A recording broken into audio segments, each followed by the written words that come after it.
ELIZABETHANY. We have Hailee Steinfeld here. Hello. I was just saying I was watching her on Access Hollywood, I think it was yesterday, and now you're here. No, I'm here. You are on tour with Charlie Puth right now. Yes, I am. So tell me about this situation. What is it like? Are you guys together a lot? Are you not?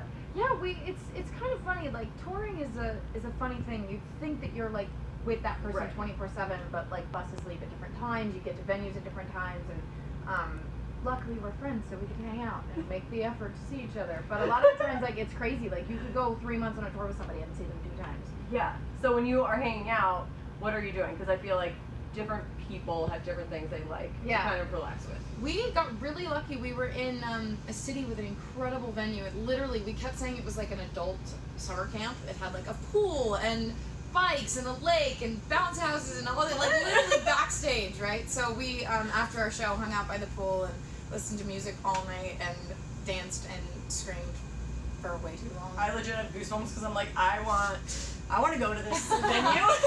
It was so fun. It was great. Have your own little private party after everyone leaves. Yeah, exactly. Totally. Okay, so when it comes to music and stuff, what are you working on now? Do you have something specific that you're working on, or? Well, I've been working on music for a while, and the process sort of never really stops. If I have ideas that I come up with, I'll do the most I can on tour, or text my writer, producer friends and have them get started on an idea, and we'll go back and forth.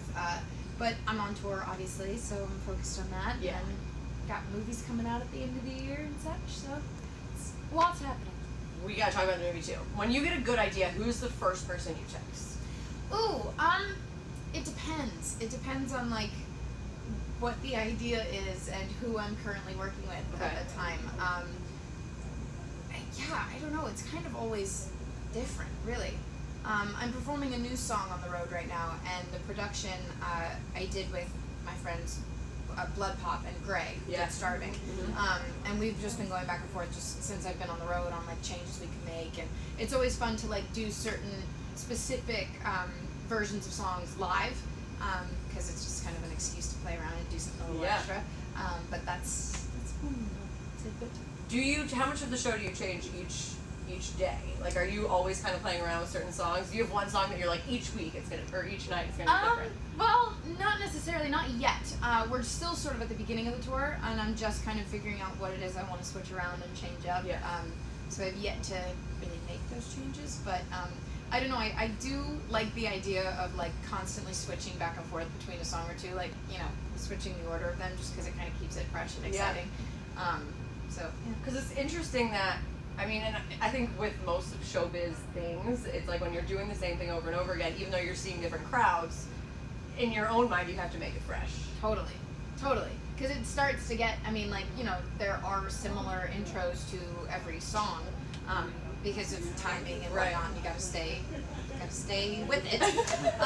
And so, yeah, it definitely, sometimes it'll start to feel like you've done this a couple times, you know, so. Is there something that a crowd, if somebody's in the crowd, it may be kind of close, what is something that they could do which is not crazy, that would get your attention, that would kind of amp you up? I've had some really incredible fans on this tour that, like, have stood in the front row and just, like, literally haven't sat down, won't stop screaming.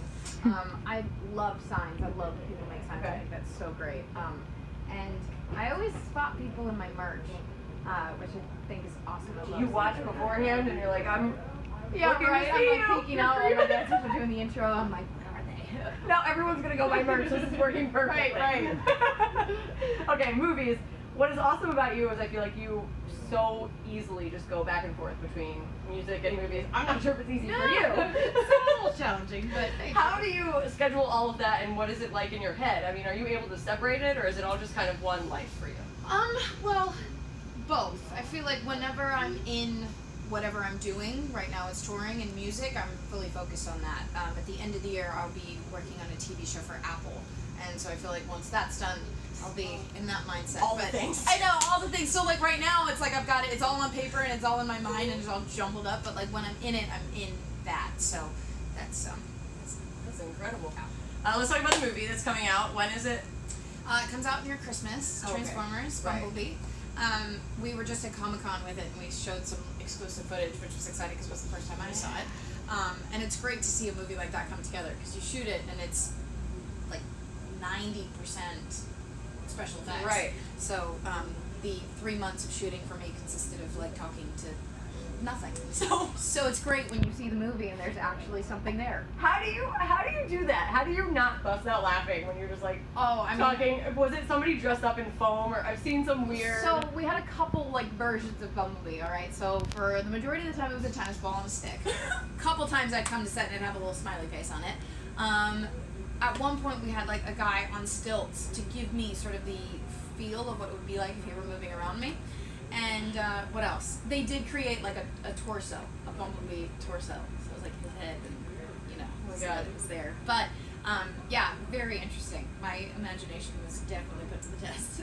Fun fact about Bumblebee: when they filmed here in DC, one of the original ones back in the day, it got into a car accident downtown in DC, and it was like this crazy, weird thing that probably never happens. Oh my god! And I think it was either a cop or somebody just like totally didn't realize that they were filming and starts driving. No.